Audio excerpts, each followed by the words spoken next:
Hey, Barry Schaefer here, founder and director of Inward Resources. I'd like to welcome you to Inward's video blog. This is where I share for just a few minutes on a holy wow moment. You know, one of those aha moments that's impacted me, and maybe you'll find it helpful in your personal journey and in your ministry, whether that be youth ministry or something else. You know, Easter Sunday, which is the Sunday we've just celebrated, is typically the highest attended Sunday in a church's year.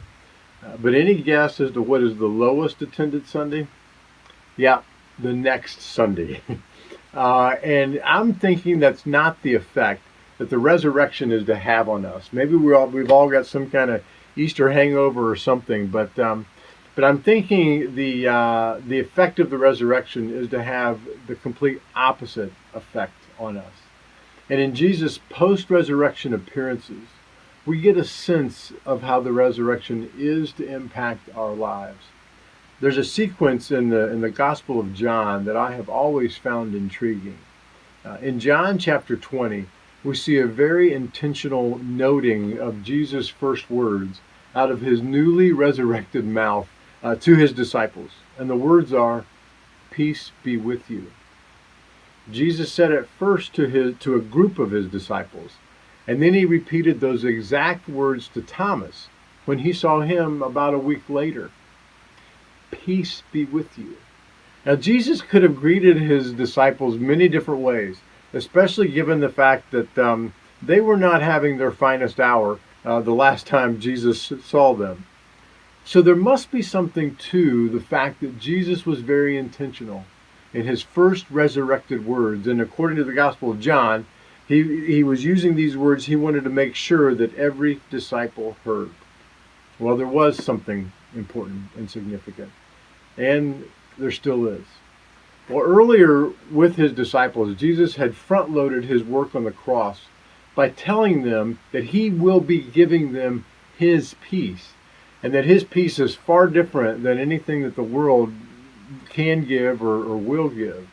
And it's because of this peace, he assured them that they do not need to be afraid, and he assured them that they do not need to let their hearts be troubled.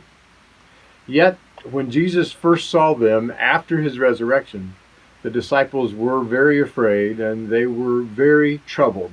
They had locked themselves in a room for fear of the Jewish leadership.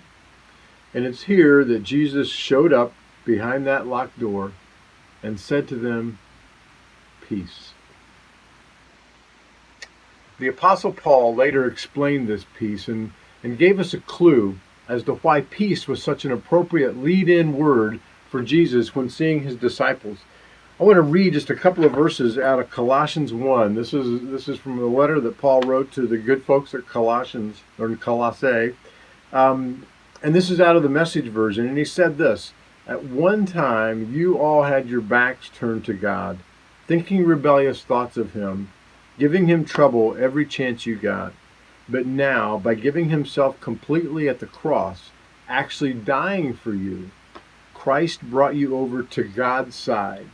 Put your lives together, whole and holy in his presence."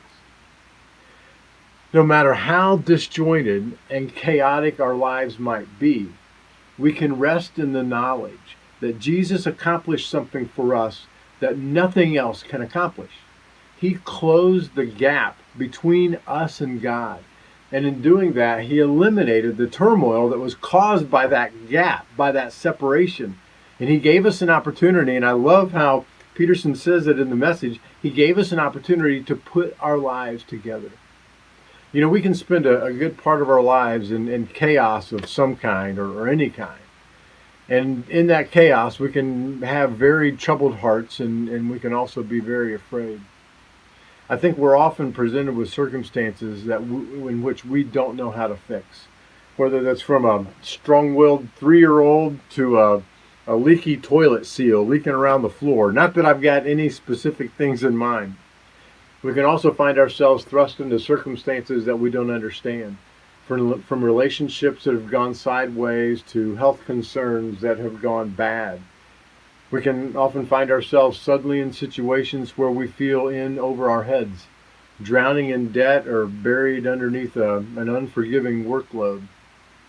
And the thing is, all of these situations give myriad opportunities to create even more chaos by our making bad decisions or reacting out of our flesh whenever we're in any of these kinds of situations. But there is one thing that we can get right in all of this. We can live out of the peace that Jesus made possible for us to know. The disciples were in similar circumstances as what I just mentioned those first few days after Jesus' resurrection. Peter had denied knowing Jesus, and so I'm sure he was wondering how in the world he was going to fix that. The disciples were certainly in circumstances they did not understand, and I'm sure that they undoubtedly felt in over their heads.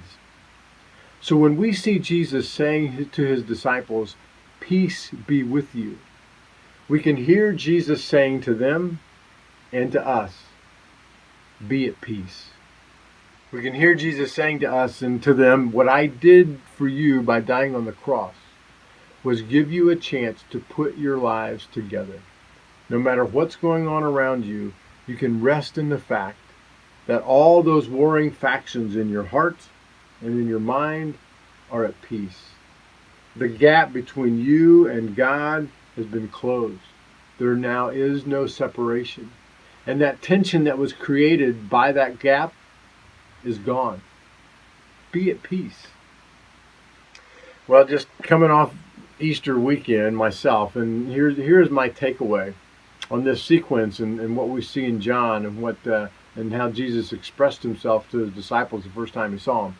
As I navigate circumstances in which I don't know how to fix, as I live through circumstances that I don't understand, as I face insurmountable odds and being over my head in any given situation, I can rest in the knowledge that there is one thing right that I can do.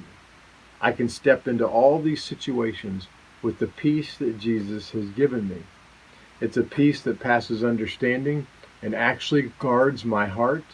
It's a peace that's enjoyed because my life is reconciled to God. It's a peace that is nothing like anything else in this world. And it's a peace that gives me courage to not be afraid. And so I leave you with those first resurrected words of Jesus to his disciples. Peace be with you.